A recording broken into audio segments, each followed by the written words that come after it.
Hello, everybody. Welcome back. It is me, your old pal Orpheus, with another adventure here on Orpheus Plays as I slip into radio voice again. You know, I used to be a radio announcer, DJ and all that stuff, and a news guy. Anyway, hi. We're playing Blade and Sorcery today. Oh, boy. It's another one of those days, isn't it? I hope you're doing well wherever you are today. Better than me, hopefully.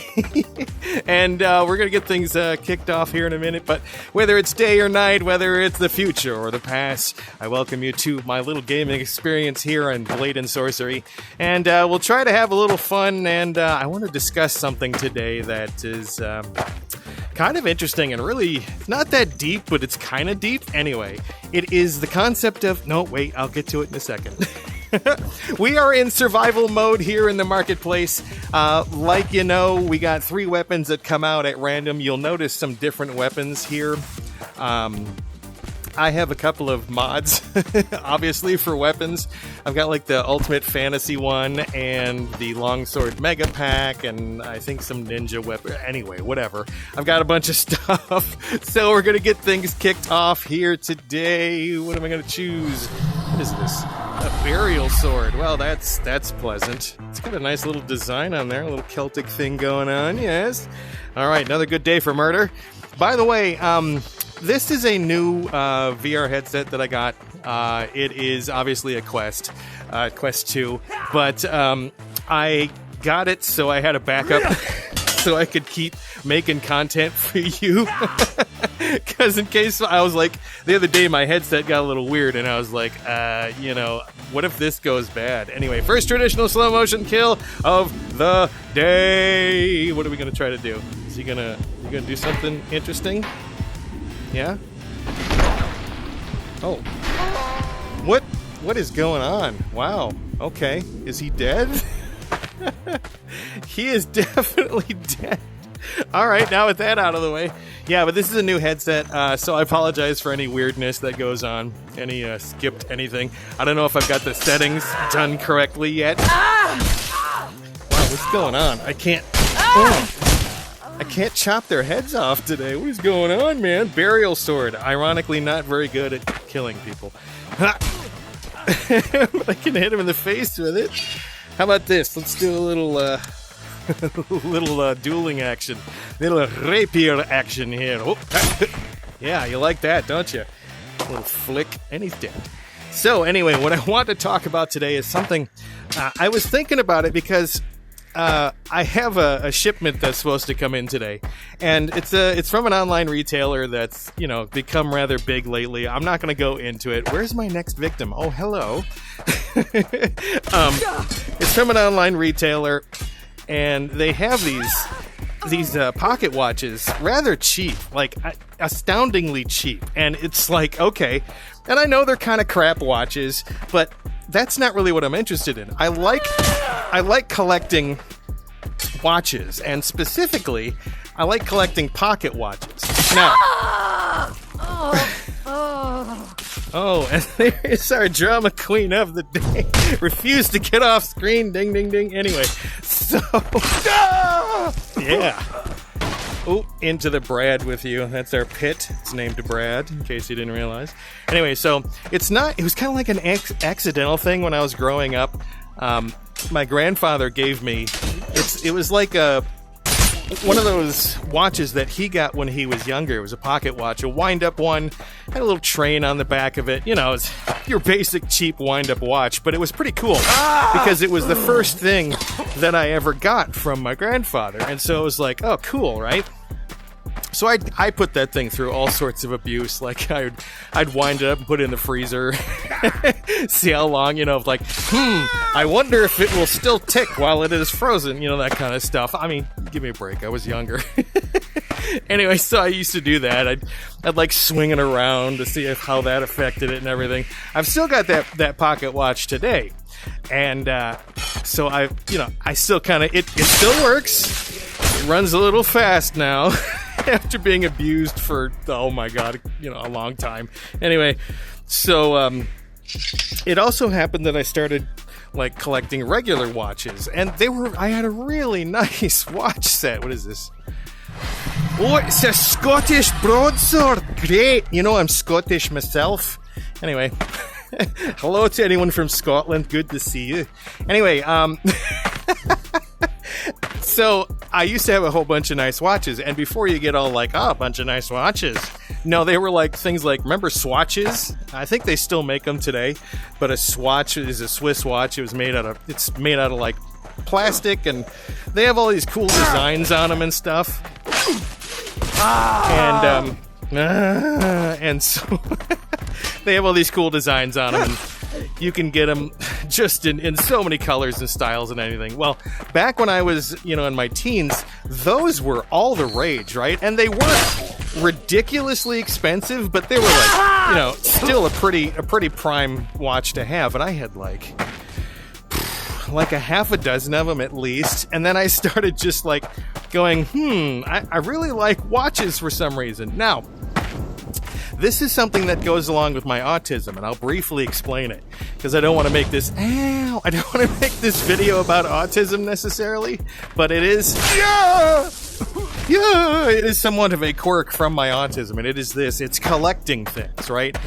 I have the oddest collections of things, and they happened by accident, like the watches. Like, I didn't really start collecting watches. I was just like, oh, this one's cool, and that one's cool, and this one's cool, and then I look, and I've got, like 20, 30 watches. It's like, oh, geez. This Scottish broadsword, it's nice, I like it. It's good. Anyway, so, I just started just kind of collecting them here and there, and I noticed wow, I have a lot. And then I would start traveling, and I would get little, dumb pocket watches here and there. And it started to happen that I just started getting into the pocket watch, and I don't know why. I think, well, it's a concept I'll get into in a second. But the thing with collections, I have collections of things like, okay, if you haven't watched a lot of my videos, I have a thing for Doctor Who. I've watched it since I was a wee little lad, and I've always loved it because of the concepts involved in it. If you want, I have a video, and I'll link it right up here, about how Doctor Who kind of changed my life and how it makes me a better person. But the whole concept of Doctor Who, time, right? Well, it's interesting to me because where was I going with this? I kind of forgot where I was going with this. Pocket watches, yes. Time, yes. Wow, okay, well, I'm going to start somewhere else here. Anyway, so it was totally accidental. Oh, yeah, collections, wow. Thank you for yelling that at the screen. You're like, collections, moron. Yeah, thank you. I appreciate that. So, I'm really into Doctor Who. I think it's an amazing show. And so, I have some Doctor Who stuff around the house. Like the little fun Go-Pop figures of some of the Doctors and stuff like that. I've got, all of the TV shows on my Plex server and things like that. But then I started, just accidentally just gathering TARDISes, I'd get a TARDIS that was the one for our wedding. Our centerpiece was a TARDIS that's, a foot and a half tall. And it opens up. It's like a big cookie jar kind of thing. We have ones that are Christmas ornaments, and we have ones that, and then I have a 3D printer, so I started 3D printing a bunch of them, and so we have them covering one of our doors and all over the place, like a license plate that says TARDIS, and the sign on the front of it as a metal sign somewhere else in our house. And then I started counting them, and because I've been 3D printing them out and stuff, nice shot. I'm like, okay, I stopped counting, I think, at about 35 or 40 of them. And we have a smaller apartment. It's not tiny or anything, but it's a 2-bedroom apartment. There's just TARDISes everywhere. And again, totally by accident. Okay, so there's that. I have a Star Wars collection. I have a collection of what they would call paraphernalia these days, but a respectable collection of glass and everything like that. And I think I'm pretty sure it has something to do with the autism, because I have to have these complete-ish collections of things.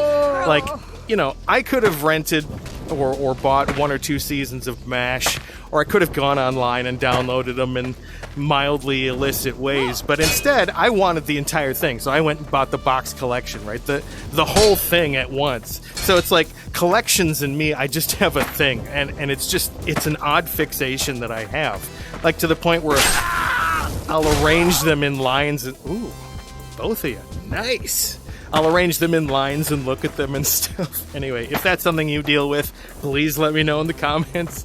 I seem to have struck a chord with some of you that are kind of like me with that, with the autism. I really love that. I love that we're communicating and connecting and stuff. That's awesome. Let's keep it up. Yeah. Anyway, so back to watches. I kind of looked and I'm like, wow, I have like a bunch of pocket watches, like a ton of them. And then, so I kind of started thinking, like, why? Ooh, I have one of these on my back. It's a hunting sword. This thing is amazing. I'll show you that in a second. But we'll go with a good old blackjack, smack some people around because they didn't pay you didn't pay your gambling debt. Come on, we got to break your knees. Anyway, so I think what fascinates me with watches, and this is a concept that's been illustrated in The Walking Dead. Dale, in the first season, he's got this watch. And he says that his father gave it to him.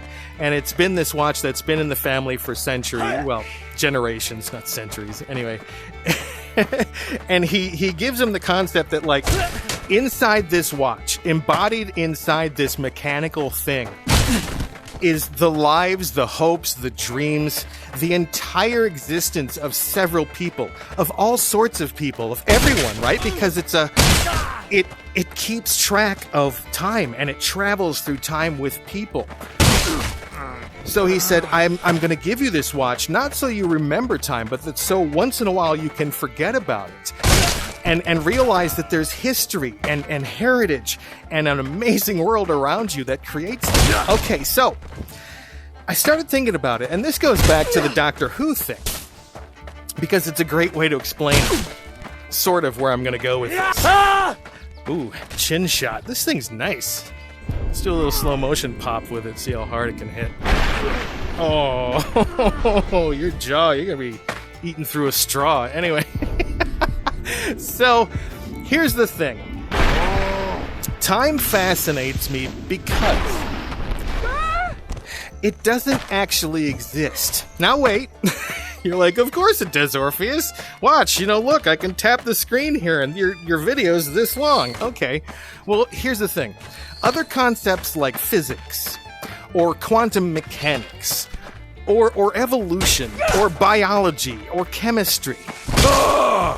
These are all concepts that are tangible, and they exist whether or not we decide to study them, identify them, or whatever like that, okay? The universe will exist whether or not we give it names and point to, points of light in the sky and go, Cygnus 1 and Alpha 4 and things like that, okay? Disarmed and chin shot, same time. Good night. And so, time is this concept that we came up with as a species, right? Now, do we know if other species... Come on, shoot it. Come on. Oh, beautiful. Do we know if other places in the universe, when we discover life, if they'll have the same concept of time?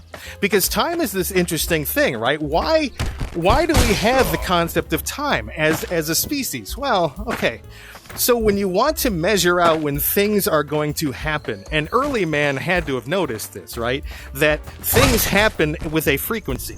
So the animals that migrate past your little, your little village there, you'll notice that they come by at certain times, and it keeps happening.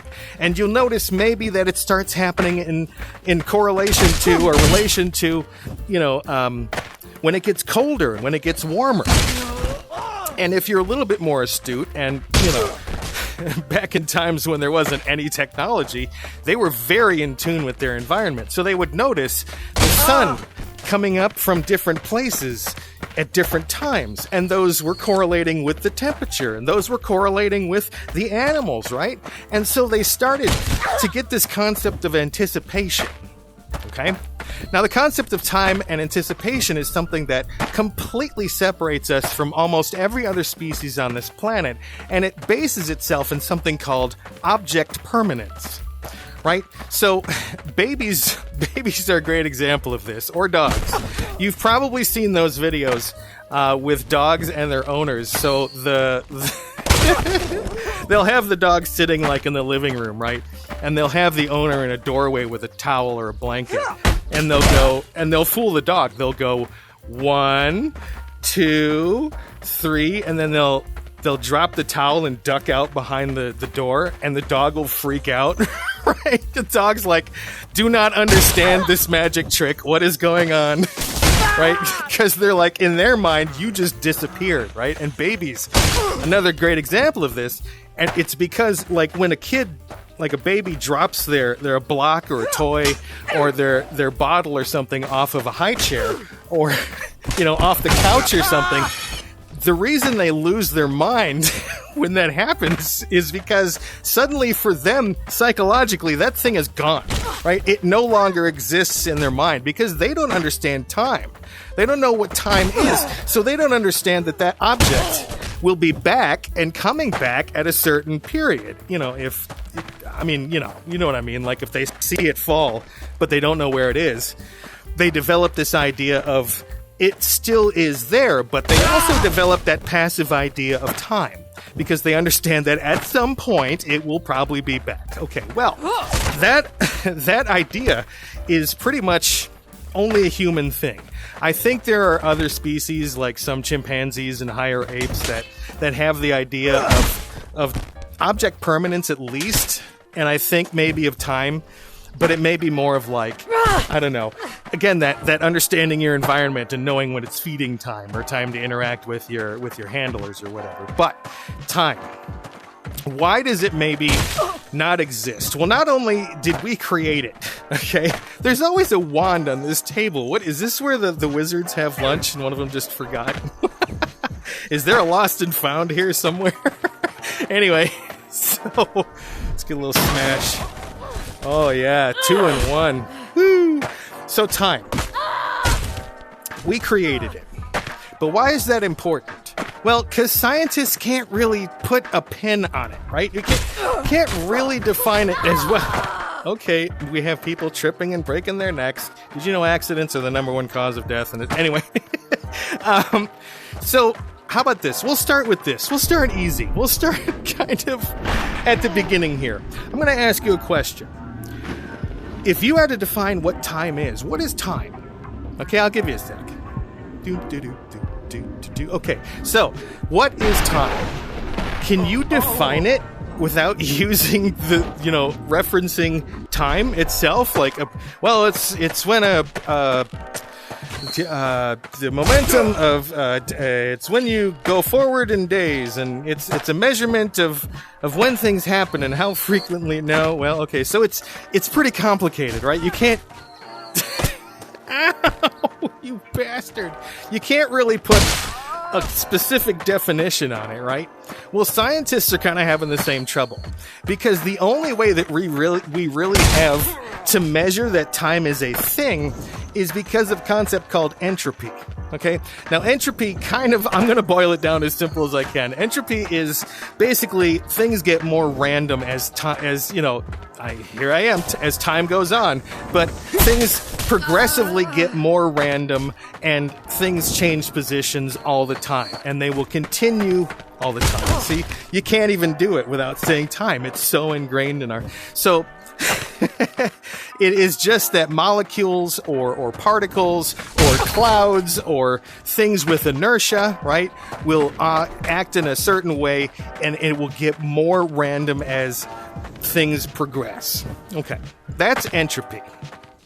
And it represents a lot of things in nature, including decomposition and gases. And, when you smell something, that's entropy happening because the the volatile oils, the VOCs, which are known as volatile organic compounds, those are going through entropy, and so they're breaking up, and that breakup causes you to, roses or whatever it is, okay? So entropy is this thing, and it's what they're trying to focus on as researchers and scientists. They're saying, well, entropy kind of proves that there's a progression, right? There's a moving forward of entropy, which means that there's a moving forward of this concept of time. All right.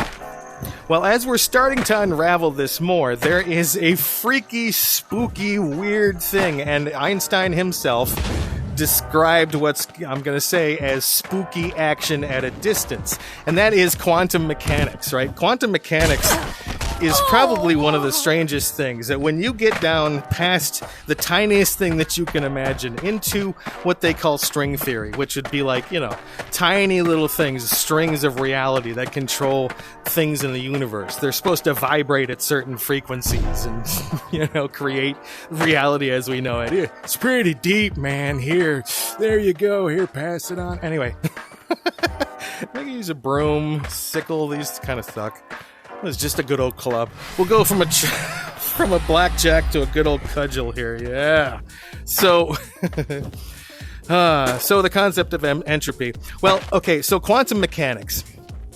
Quantum mechanics is this weird thing because when you get down to a certain level, the laws of physics kind of take a vacation and get all weird, and they include things like quantum entanglement, which quantum entanglement kind of breaks physics because it means that if two things are linked together in a quantum sense, and you do this in a laboratory, but it also occurs very naturally. Okay, there are a lot of quantumly entangled particles and atoms out there in the universe. So when you have two particles that are quantum entangled, let's say, and this is a really simple example, let's say you spin, so you can put them on opposite ends of the universe, okay? It doesn't matter how close or how far away they are. Let's say you spin one of them to the left, okay? You into the bread, ding, ding, ding, ding, ding. Let's say you spin one of those particles to the left, the one that's near you, okay? The one that's across the universe at the very same instant that you start spinning it left will also start spinning left. And then if you stop the one that you have in front of you and you spin it right, the one across the universe will do the exact same thing. Pretty freaky, okay? Because we're not really sure what's going on there, okay? We don't really know, because our current understanding of how time and space work is that, in order to move that fast, time kind of goes away, right? Time kind of stops. And I'll get to black holes in a second, which makes it even weirder. Okay, so quantum entanglement is this thing where you can link these particles, and they're linked across time and space and everything. Well, the reason I said that they're linked in time as well as space is scientists have started to find out that they can have these particles linked in a certain way. And when they spin one of them, the other one will start spinning beforehand in the direction that they chose. Okay, so they don't look at the other one, right? And they'll spin this one, and they'll have data recording over here, and they'll look, and it's always the same exact thing that they're doing to it. Again, that's really oversimplified how they test it, but that's how it works. And it's like quantum time travel, and again, we're not really sure what the heck is going on there, but it exists, right? And it's really spooky because it's like, boy, have we discovered time travel? Okay, so quantum physics and entanglement can also make teleportation real, right? So according to quantum physics and quantum teleportation, quantum entanglement, you can take one particle and poof it somewhere else. So they've done this already with, minute atom particles from, down on the ground into space and back down. Again, flash forward 150, 200 years, we may have, Star Trek stuff going on. So, time. Why is this important for the concept of time? Okay. Well, it's kind of an example of why time is very baffling to scientists. Because you've heard the term space-time continuum, or, that space-time should be a linked sort of concept. And it's because they are. When you have space that gets curved by gravity, time also gets messed with by that, okay? Ooh, a pata, or pata, or whatever. It's not Klingon. Patah. Anyway, so the two of them are kind of linked together, space and time. And time gets warped by space. Okay, the heavier something or the more mass that something has, it slows down time. It takes care of all these weird things because it makes it so... Okay, here's a great example of how gravity affects time. Your feet are aging faster than your head. Because your feet are closer to the nearest source of gravity than your head is. Okay? So this is the example that goes into black holes. Boy, we accidentally went real deep on this, man. This is the concept why black holes are so interesting. You've heard of spaghettification, right? It's this thing where if you were to fall... I can't deal with an electrified sword like that. If you were to fall into a black hole, there we go. First decapitation of the day. What the heck took so long? Anyway, you fall into a black hole. Let's say you fall in feet first. Well, there's no way for you to change your direction, okay? So you're going to fall into that thing feet first. Well, at first you're fine.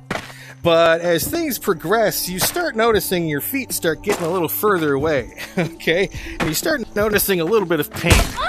And as that happens, you notice that your legs are getting longer and your torso starts to extend, your belly starts to get longer as well. As time goes on, you turn literally into a piece of atomic spaghetti because it will stretch you out. And the further that it stretches, your feet get closer to the gravity than your head, and you just turn into a piece of spaghetti that's 1 atom long, or 1 atom thick. Okay? That's how a black hole works. It sucks it in just like 1 particle at a time. Well, okay, when that happens, there's so much gravity taking place that time slows down. The best way that you can look at this involves looking at the concept of time that we created. So let's say there's this giant clock that you can see from a black hole, okay? It's a giant clock that's out there in space, and it is running, and you see the second hand ticking. Okay, so you're going into this black hole. Never mind about the spaghettification. Don't worry about that. that's a long way off. You don't have to worry about that. Right now, you're staring at the wonders of the universe as you're getting sucked slowly into this thing you'll never escape. Okay, so you're looking at the clock, and you see the seconds ticking by. Tick, tick, tick, right?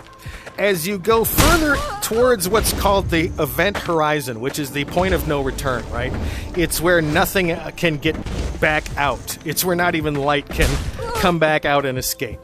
As you approach that point, you'll notice that the clock starts to slow down, that the clock itself it seems to be ticking a little slower, right? And then as you get closer and closer, you notice that it's slowing down more and more. Okay? Well, as you're looking, you'll also notice that things are starting to happen around that clock in the background. It's really subtle at first, but as that clock starts to slow down, right? It gets really, really slow to the point where you're not even noticing it moving anymore. It's moving 1 second every couple of hours as you're staring at it. Again, let's not worry about oxygen and stuff for the purposes of this thought experiment. Okay. All right, so you start noticing that the stars and stuff behind the clock are kind of moving a little bit. And you're like, what the heck is going on, right? Well, as you approach that event horizon and you hit it, you will start to see the universe spiraling into time. Galaxies are spinning and colliding, and stars are exploding and being born, and you get to see it all as you spin and get sucked to your doom, because time has now basically stopped for you. Okay? For you, not for the universe. It has stopped just for you. Okay? So again, back to this freaky thing with time. What is this? Epsilon axe. Oh, it's like a honor society killing. Okay. We'd like to honor you with the Epsilon axe for your exceptional student work. Anyway, so time stops for you when you hit that event horizon. So you see the universe whizzing by you. Because now you are essentially part of that black hole. And you are now out of the realm of our normal physics and our normal understanding of science. Okay? So, why does that happen? Well, eventually, let's say you're looking from the other side. Okay?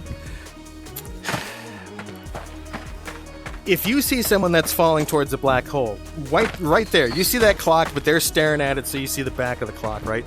You'll see that person go towards it, they accelerate towards it, and then suddenly you see them, and let's say they're waving as they're approaching the event horizon because they know, and the last thing you'll see is them in mid-wave and they freeze. Okay? And then instead of just seeing them stay there, you'll see them start to fade. And the reason they'll start to fade is because the light that's reflecting off of them is getting sucked into the black hole. There's everything that they are is getting sucked into that black hole. And so the light can't make it back out in order to reflect, and so you can see them, okay? So they'll slowly, Back to the Future, Marty McFly's brother and sister, fade out of existence. All right, so the time that goes on between the two, you see it 1 second at a time. They see it as the infinite, lifespan of the universe going on.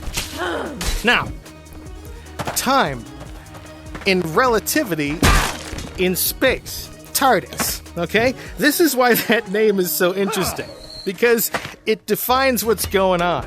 No matter where they are, it's relative. The time is relative to where they are and what dimension that they are in space. And so that's why the story progresses.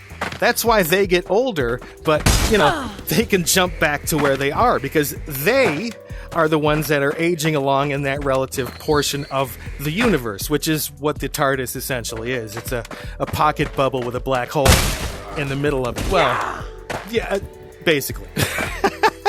But, so time gets affected by things like gravity, and by things like mass, and by things like speed, okay? Well, that's why it freaks me out a little bit and fascinates me, because no one really can define very well what time is. Can we travel through time? Well, you're traveling through time and space right now. I mean, even if you're sitting down, you're still traveling through space, right? Because the Earth is spinning, and the sun is spinning, and the solar system is spinning, and everything like that. So you're traveling through time and space pretty darn decently if you zoom out far enough, right? Okay. Well, how do you deal with that every day? Well, you live your life 1 second at a time, just like the person staring at that guy going into the black hole. Okay, so why is it fascinating? Because we might be able to go forward faster, and we might be able to maybe go backwards a little bit. But you say, Orpheus, what about that paradox? I got a little shield slam. Nice. Into the Brad with you. Goodbye. So, what about going back in time? What if I kill my grandfather? Okay, so that's called a paradox. But we've figured out the most likely scenario that happens. Let's say you kill your grandfather. Oh, I'm not going to be born now. Oh, it's the Back to the Future thing. Well, the most probable situation that's going to happen there is a new reality gets formed. A new universe goes and gets formed where you killed your grandfather, but you also went back in time to do it. So now you have existed. Now you poof into a new universe. Just you. You poof into a new universe where everything is the same, but you killed your grandfather before you went back in time. That's all. It just stands as a weird paradox. The universe doesn't get exploded or anything. Ha! Still missed. Come here. Come here. There we go. So that's why time kind of freaks me out. It's fascinating, though, to me, utterly fascinating. And that's why I think I collect watches. Not because, I like the mechanics or anything like that. Of course I do. I like the little bits and bobs and everything that spins and whirs and ticks and all that. That's awesome to me. But what I really enjoy is a Lego sword. I forgot I had this. Take that. I will bludgeon. Ooh, it chops. Must be those sharp plastic edges. I mean, if you've ever stepped on Legos, you know what I'm saying. But, you know, it's not because of all the little bits and bobs inside. This thing beheaded. It did more than most of those other weapons the entire time. Why wasn't I using Lego? You didn't tell me the power of the dark side. Anyway. So, I don't think it's that. I think it's that the embodiment of what time is, and that little timepiece right there was invented by us, by our species, to try to figure out what time is. To try to get a handle on it, to try to put it in our hands and say, yes, now I own time. It's mine. When you really don't. Use every day like you don't have a bunch of time, because that's what's important. Anyway, I hope you enjoyed that little blurb that I had on the concept of time and why I like watches so much. Anyway, we'll see you in the next one. Do good, be good, and treat yourself well, because you know what? You deserve it. You absolutely do. Anyway, see you in the next one. Bye.